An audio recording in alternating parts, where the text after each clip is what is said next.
Hello students, कैसे हैं आप सब? बढ़िया हैं। चलिए हम लोग स्टार्ट करते हैं। केमिस्ट्री में केमिकल बॉन्डिंग चल रही थी इस समय, और इससे पहले आपको लुईस स्ट्रक्चर पढ़ाया गया था इससे पहले वाले लेक्चर में। और जिन्होंने वो लुईस स्ट्रक्चर नहीं देखा है, सबसे पहले लुईस स्ट्रक्चर बनाना आप लोग सीख लीजिए।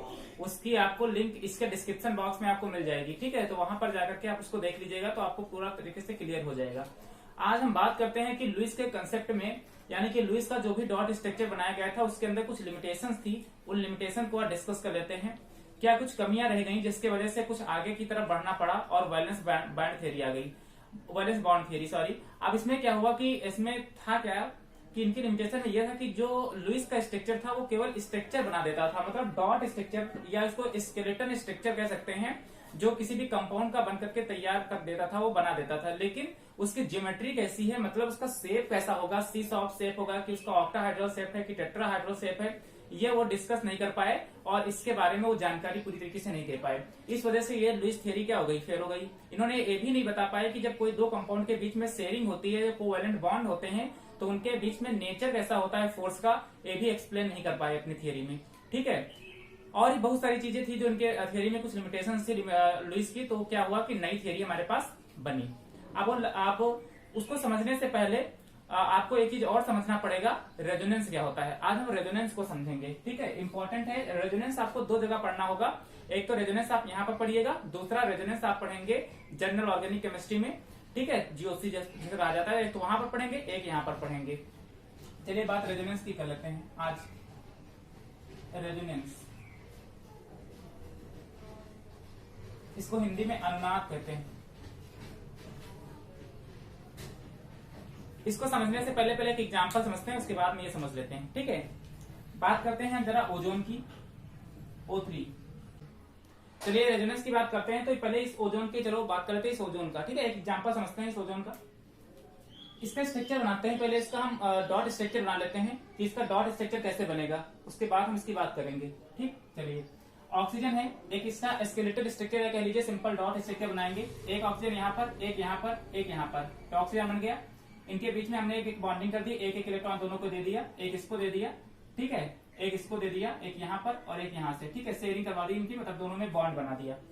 अब हमको देखना है कि लुईस ने ये कहा था कि इनके आउटर मोस्ट क्लास में जितने इलेक्ट्रॉन होने चाहिए उतने ही इनके हम चारों तरफ बनाएंगे।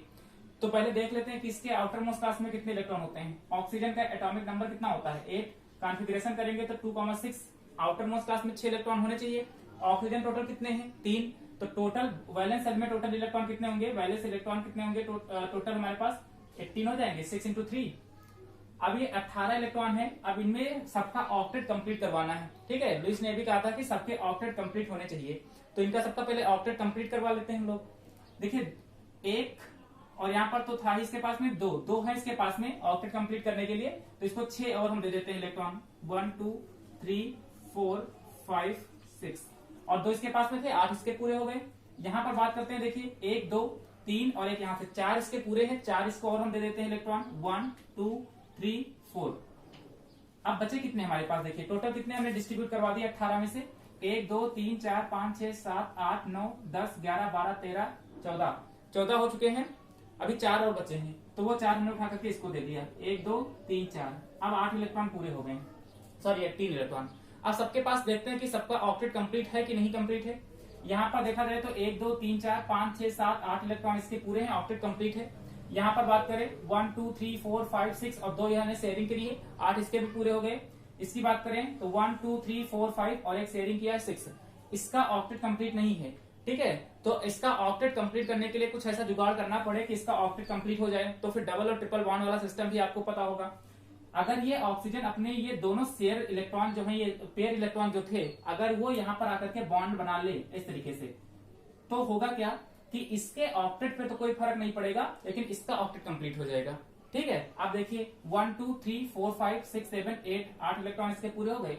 1 2 3 4 5 6 7 8 इलेक्ट्रॉन इसके पूरे हो गए, ठीक है? अब बात कर लेते हैं फॉर्मल चार्ज की। तो अगर हम बात करते हैं तो देखिए ऑक्सीजन के आउटर मोस्ट क्लास में 6 इलेक्ट्रॉन होने चाहिए।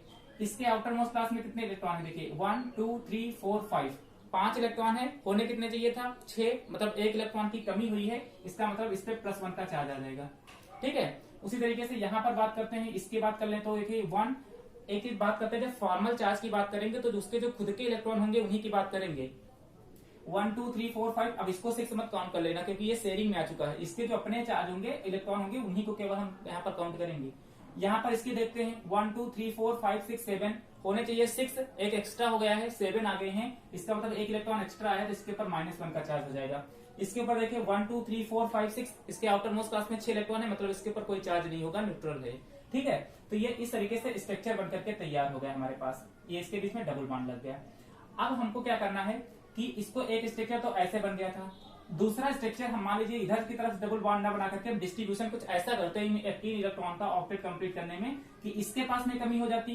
तो अगर यहाँ पर मान लीजिए एक शीशा रख दें इस तरीके से मिरर, ठीक है, तो इसी का एक मिरर इमेज बन जाएगी यहाँ पर ऐसे करके। अगर इसको हम ऐसे बना लें तो कोई परेशानी नहीं होनी चाहिए हमारे अकॉर्डिंग। ठीक है, यहाँ पर है और यहाँ पर आपकी बात कर दीजिए एक इलेक्ट्रॉन 2 3 4 5 6 7 यहाँ पर कर दीजिए और यहाँ पर आपकी बात 6 कर दीजिए। 1 2 3 4 5 6 1 2 3 और 4 5, ठीक है, +1 इधर हो जाएगा, -1 इधर हो जाएगा और ये न्यूट्रल हो जाएगा। दोनों स्ट्रक्चर सेम बने हैं, दोनों में कोई गलती नहीं है। ठीक है, दो स्ट्रक्चर बनकर के तैयार हो गए हैं। इसी को कहा जाता है, अब देखिए अब हुआ क्या इसमें, अब इसमें हुआ क्या, देखिए जो पाई बॉन्ड यहाँ पर बना था, आपको सिग्मा पाई तो पता होगा कि अगर सिंगल बॉन्ड है तो इसको सिग्मा बॉन्ड कहा जाता है, अगर डबल बॉन्ड है तो इसमें 1 सिग्मा 1 पाई होता है, अगर ट्रिपल बॉन्ड है तो इसमें क्या होता है 1 सिग्मा 2 पाई होते हैं। तो हुआ क्या है यहाँ पर, अगर यहाँ पर डबल बॉन्ड लगा था इसका मतलब 1 सिग्मा और 1 पाई बॉन्ड हुआ है। सिग्मा बॉन्ड अपनी जगह से कभी हिलता नहीं है, डबल बॉन्ड जो होता है उसका डीलोकलाइजेशन हो जाता है। तो यहाँ पर जो पाई बॉन्ड बना हुआ है, इस पाई बॉन्ड का डीलोकलाइजेशन हुआ है, मतलब जो पाई बॉन्ड यहाँ पर था वो पाई बॉन्ड होकर के कहाँ पहुंच गया है, यहाँ पर पहुंच गया है, मतलब ये घूम करके यहाँ पहुंच गया है इस तरीके से। तो यहाँ पर पाई बॉन्ड का डीलोकलाइजेशन हुआ है, तो हम ये कहेंगे पाई बॉन्ड का डीलोकलाइजेशन हुआ। स्ट्रक्चर दोनों सेम बने हैं। देखिए जहां पर जिनके न्यूक्लियस थे उनके वहां पर न्यूक्लियस है, जो जैसे बना था बिल्कुल उसी तरीके से, स्टेबिलिटी वगैरह सब कुछ है। इनके बीच में single bond double bond, double bond single bond, सब बॉन्डिंग भी वैसे है, कोई चेंजेस नहीं आया है, बस पाई बॉन्ड का डीलोकलाइजेशन नजर आया है। ठीक है, तो दोनों स्ट्रक्चर एक जैसे बने तो इनको इन्हीं स्ट्रक्चर को कहा जाता है रेजोनेटिंग स्ट्रक्चर, रेजोनेंस कहा जाता है इसी को, मतलब कहेंगे कि इस पाई बॉन्ड का रेजोनेंस हो चुका है। ठीक है, तो इसको कहा जाता है रेजोनेटिंग स्ट्रक्चर, इसको कहेंगे स्ट्रक्चर। ठीक है, रेजोनेटिंग स्ट्रक्चर, या इसको मेसोमेरिज्म भी कहते हैं, मेसोमेरिज्म। ठीक है, मतलब अगर बीच में कोई मिरर रखें तो एक ही जैसा स्ट्रक्चर बन जाए। ठीक है, तो ये हमारे पास जो है ये 2 इसके बन सकते थे पॉसिबल स्ट्रक्चर, तो ये हमारे पास होता है रेजोनेंस। अब बात यहाँ पर ये करेंगे कि इन दोनों में से इसका एक्चुअली में अगर हम O3 का स्ट्रक्चर आपसे कहें बनाने के लिए कि बनाइए पेपर पर, तो आप कौन सा स्ट्रक्चर बनाएंगे, होगा तो कोई एक ही सही। आप हमको ये बताइए, हम आपसे कहते हैं कि एक्चुअल ओजोन का स्ट्रक्चर कौन सा है, ये वाला है कि ये वाला है, मतलब ट्रू स्ट्रक्चर की अगर बात करें तो ये वाला स्ट्रक्चर सही है कि ये वाला स्ट्रक्चर सही है, तो जवाब यही आएगा कि ना तो ये स्ट्रक्चर सही है ना तो ये स्ट्रक्चर सही है, ये भी गलत है ये भी गलत है। हम एक्यूरेट स्ट्रक्चर नहीं बता पाएंगे कि कौन सा एक्चुअल स्ट्रक्चर है, तो फिर क्या किया जाए कि इन दोनों का एक एक्चुअल स्ट्रक्चर बनकर के तैयार हो जाए, तो उसके लिए किया यह गया। अब देखिए होता क्या है कि जब हमारे पास जो डबल बॉन्ड होते हैं, डबल बॉन्ड की जो बॉन्ड लेंथ होती है वो छोटी होती है, किसके कंपेरिजन में, सिंगल बॉन्ड के कंपेरिजन में। डबल बॉन्ड की जो बॉन्ड लेंथ होती है वो छोटी होती है सिंगल बॉन्ड के कंपेरिजन में, इसी वजह से डबल बॉन्ड को तोड़ना आसान नहीं होता है, जबकि सिंगल बॉन्ड को आसानी से तोड़ा जा सकता है। ठीक है, इसको आपने नोट बना करके कहीं पर लिख सकते हैं। अब अगर हम यहाँ पर ऑक्सीजन के बीच की बात करें और यहाँ पर डबल बॉन्ड की बीच की बात करें यहाँ पर, तो जब डबल बॉन्ड की बीच की बात करते हैं यहाँ पर, तो इनके बीच की जो हमारे पास डिस्टेंस होती है वो 1.20 एंगस्ट्रॉम के आसपास में होती है। ये 1.20 एंगस्ट्रॉम बॉन्ड लेंथ होती है ऑक्सीजन के डबल बॉन्ड के बीच में। ठीक है, और ऑक्सीजन सिंगल बॉन्ड होती है, इसकी बॉन्ड लेंथ जो होती है ये 1.48 एंगस्ट्रॉम होती है। ठीक है, 1.48 एंगस्ट्रॉम होती है इन दोनों के बीच की डिस्टेंस। ठीक है, अब होता क्या है कि जब इसको लैब में ले जाकर के इसकी बॉन्ड लेंथ मेजर करी गई, एक्चुअल में तो ये थी, ठीक है, कि ऑक्सीजन के बीच का, पहले अगर हम सिंपल ऑक्सीजन के बीच की बात करते हैं तो कितनी थी 1.48 एंगस्ट्रॉम। अगर ऑक्सीजन के बीच में डबल बॉन्ड था तो उसकी फिर लेंथ हमारे पास कितनी दिखाई पड़ी 1.20 एंगस्ट्रॉम। लेकिन जब इसको लैब में ले जाकर के देखा गया और लैब में एक्सपेरिमेंट किया गया तो ये नजर आया कि यहाँ पर दोनों की बॉन्ड लेंथ सेम नजर आई। ठीक है, मतलब जो बॉन्ड लेंथ डबल बॉन्ड की थी वही सिंगल बॉन्ड की नजर आई, ये लैब में एक्सपेरिमेंट में ऐसा साबित हुआ। तो फिर इसका ट्रू स्ट्रक्चर कैसे हुआ ये कैसे आपको बताना, इसी वजह से ये दोनों स्ट्रक्चर गलत हो जाते हैं। ठीक है, ये भी एक लिमिटेशन ही मान लीजिए कि उनकी है लुईस स्ट्रक्चर की। तो इसका एक नया स्ट्रक्चर जो बनाया गया उसको क्या कहा गया, इसको रेजोनेटिंग स्ट्रक्चर या मेसोमेरिज्म या इसको कैनोनिकल स्ट्रक्चर भी कहा जाता है। कैनोनिकल स्ट्रक्चर, ठीक है, स्ट्रक्चर ये भी कहा जाता है कैनोनिकल, CANONICAL, ठीक है, कैनोनिकल स्ट्रक्चर। तो इसका ट्रू स्ट्रक्चर कैसे बनाया जाए, ठीक है, तो ट्रू स्ट्रक्चर बनाने के लिए फिर से किया गया वही कि एक ऑक्सीजन यहाँ पर, एक ऑक्सीजन यहाँ पर। मतलब कहने का यह है कि इनके बीच में सिंगल बॉन्डिंग थी, तो डबल बॉन्ड यहाँ पर भी है, डबल बॉन्ड यहाँ पर भी रह सकता है, इसका कोई भरोसा नहीं कि कहां पर डबल बॉन्ड रहे। तो इसका ट्रू स्ट्रक्चर बनाने के लिए हमने क्या किया कि इसको एक डॉटेड लाइन से इससे बता दिया कि डबल बॉन्ड यहाँ पर भी है और डबल बॉन्ड यहाँ पर भी है, ठीक है। अब डबल बॉन्ड यहाँ पर भी है, डबल बॉन्ड यहाँ पर है, इसको हमने डॉटेड लाइन से क्या कर दिया, शो कर दिया। अब जितनी बॉन्ड लेंथ इधर होगी उतनी ही बॉन्ड लेंथ कहाँ होगी, इधर होगी। दोनों तरफ की बॉन्ड लेंथ क्या होगी, बराबर बराबर होगी।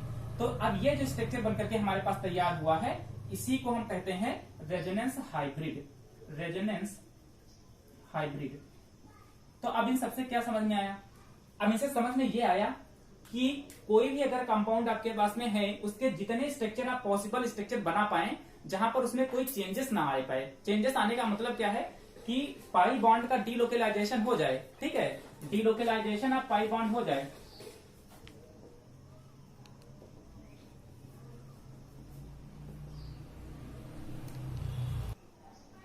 इसको कहते हैं डीलोकेलाइजेशन ऑफ पाई बॉन्ड।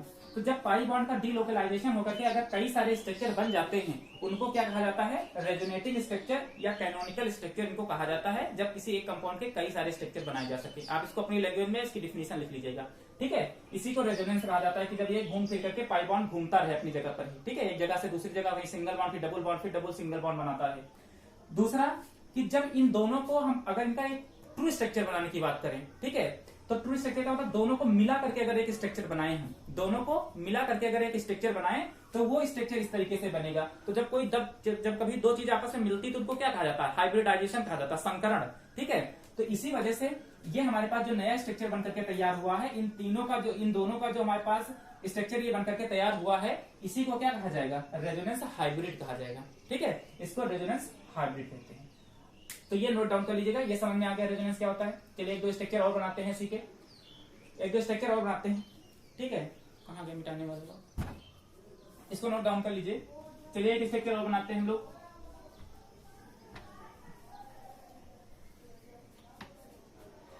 एक स्ट्रक्चर बनाते हैं CO3 माइनस माइनस की, ठीक है। इसका स्ट्रक्चर बनाने की बात कर लेते हैं, बात करते हैं। तो कैसे स्ट्रक्चर बनेगा, अब आपके पास में ये तो अब कार्बन है, 3 ऑक्सीजन आपके पास में है, ठीक है। तो ये कैसे बना लेंगे हम, ये कार्बन हमारे पास हो गया, 3 ऑक्सीजन है, एक ऑक्सीजन ऊपर, एक ऑक्सीजन के यहाँ पर बना लीजिए, एक ऑक्सीजन के यहाँ पर बना लीजिए। इनके बीच में एक बॉन्डिंग कर दीजिए, ऐसे ऐसे करके, इस तरीके से इनके बीच की बॉन्डिंग हो गई। ये टोटल आपके पास में।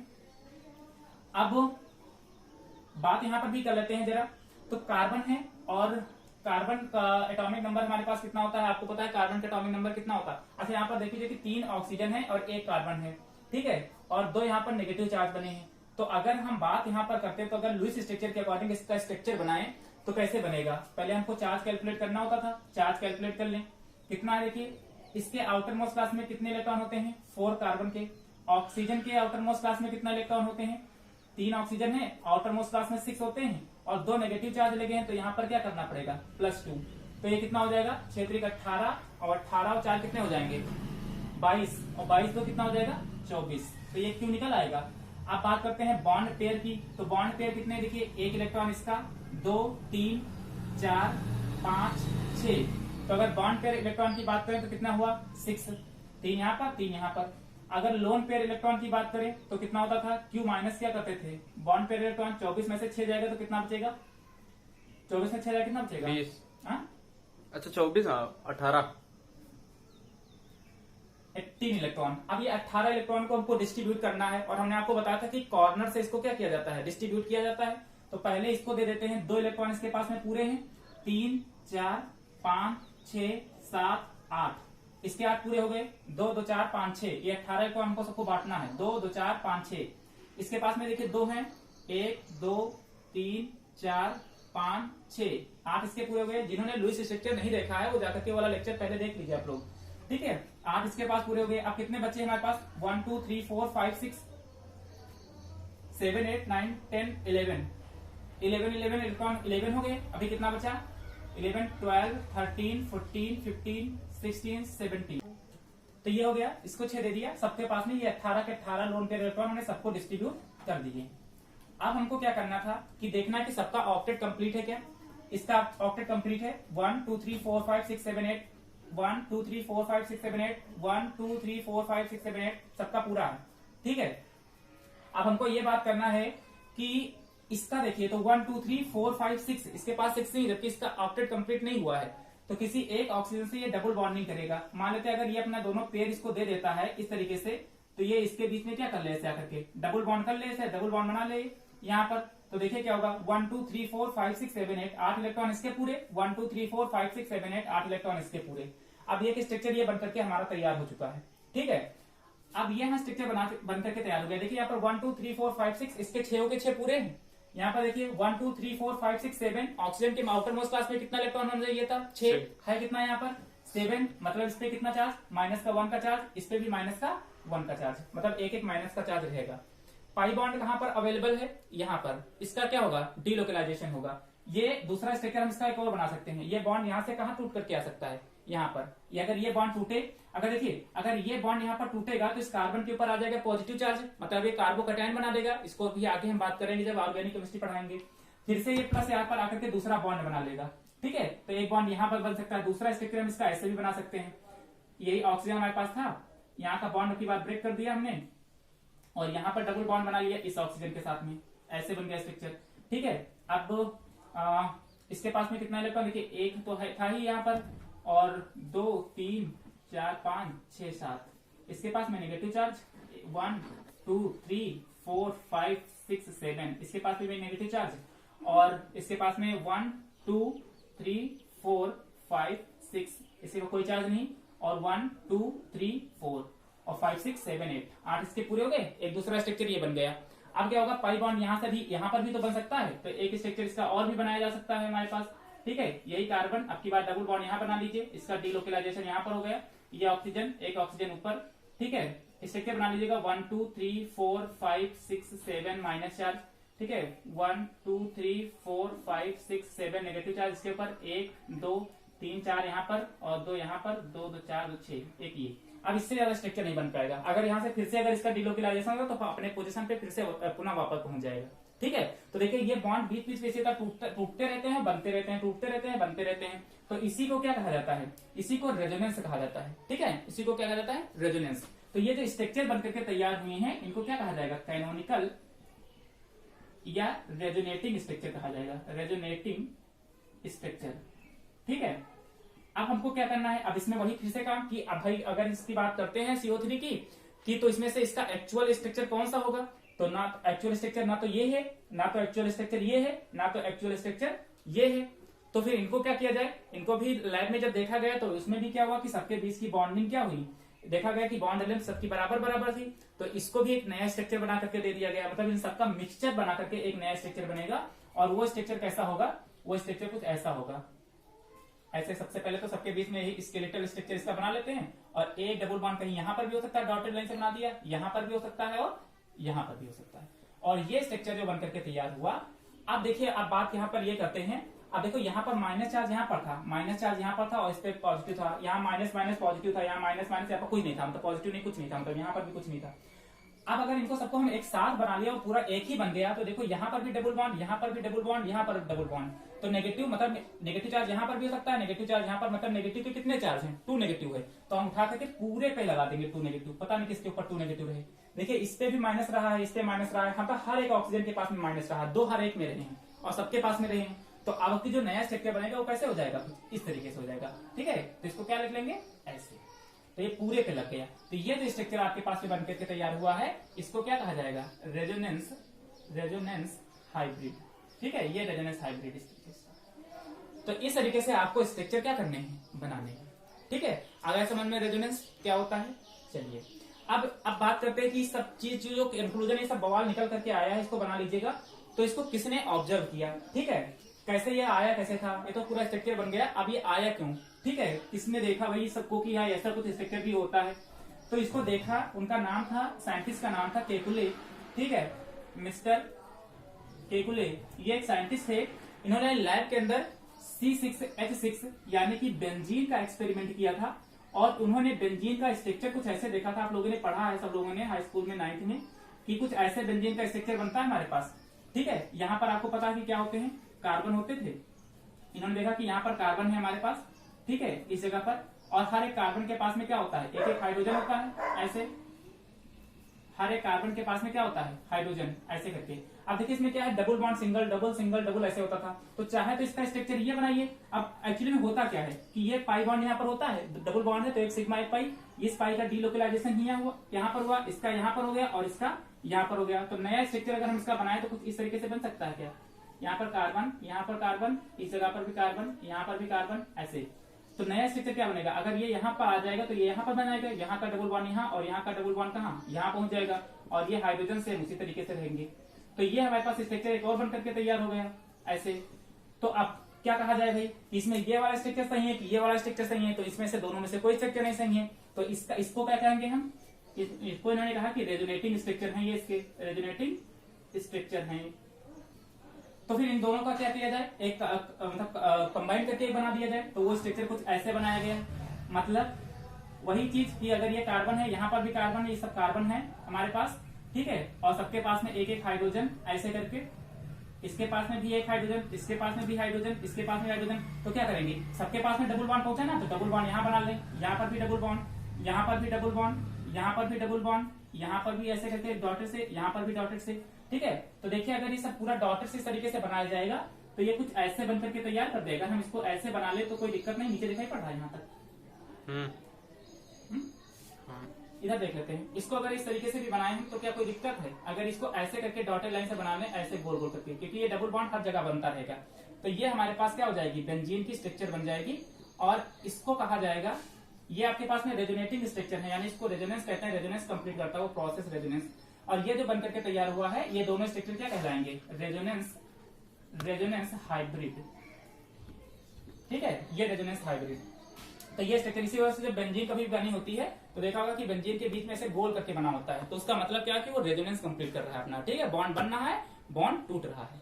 तो अब ये सब बनने के बाद कुछ कंडीशन हमारे पास आई कि अगर कोई रेजोनेंस बनता है, कोई रेजोनेंस अगर कंपाउंड बनाएगा तो उसमें कुछ कंडीशन होती हैं। तो कंडीशन क्या होती हैं वो देख लेते हैं। देखिए, रेजोनेंस वही बनाएंगे जो इन दो कंडीशन को फॉलो करती होंगी। ठीक है, पहला कि उस कंपाउंड के अंदर पाई बॉन्ड क्या होना चाहिए, अवेलेबल होना चाहिए, पाई बॉन्ड का होना आवश्यक है। और दूसरा वो कॉन्जुगेट होने चाहिए, मतलब अल्टरनेट बॉन्डिंग होनी चाहिए, किसकी, अल्टरनेट बॉन्डिंग होनी चाहिए डबल बॉन्ड की। ठीक है, सिंगल और डबल बॉन्ड की क्या होनी चाहिए, अल्टरनेट बॉन्डिंग। देखिए single double single double single double इस तरीके से चलता था, इसमें भी देखा जाएगा तो एक डबल सिंगल क्या कहते हैं यहाँ पर जब बना था तो इसमें भी सिंगल डबल करके चलता था, जो तीनों स्ट्रक्चर हमारे पास बनते थे। ठीक है, तो अल्टरनेट इस तरीके से भी बना होना चाहिए, तब जाकर के आपके पास में ये पूरा स्ट्रक्चर बनकर के तैयार होगा। ये स्ट्रक्चर जो है केकुले के द्वारा दिया गया था, इसी को रेजोनेटिंग स्ट्रक्चर और ये रेजोनेंस हाइब्रिड कहलाता है। ठीक है, आ गया समझ में, तो इसको अपने लैंग्वेज में लिख लीजिएगा। कुछ हम आपको दे रहे हैं, आप घर पे बनाइएगा इसका रेजोनेंस स्ट्रक्चर। इसको बंद करो थोड़ी। तो ये आपके पास में कुछ है, इसको आप लोग बनाइएगा घर पे। NO है, SO3, NO3 minus, SO4 2 minus और नाइट्रोजन। ठीक है, इन सबका आप रेजोनेंस स्ट्रक्चर बनाइएगा। बाकी कल के लेक्चर में हम वैलेंस बॉन्ड थियरी की बात करेंगे, VBT की बात करेंगे, क्या होती है, लुईस थ्योरी तो खत्म। ठीक है, इसका हमने काम तमाम कर दिया, अब VBT। ठीक है, चलिए इसकी बात कल करेंगे। आज के लेक्चर में बस इतना ही। ठीक है, सिंपल था रेजोनेंस, कोई दिक्कत नहीं है, समझ में आ गया होगा आप लोगों के। ठीक है, चलिए कल आप लोगों को वैलेंस बॉन्ड थियरी पढ़ाई जाएगी। आज के लेक्चर में बस इतना ही। ठीक है, बाय।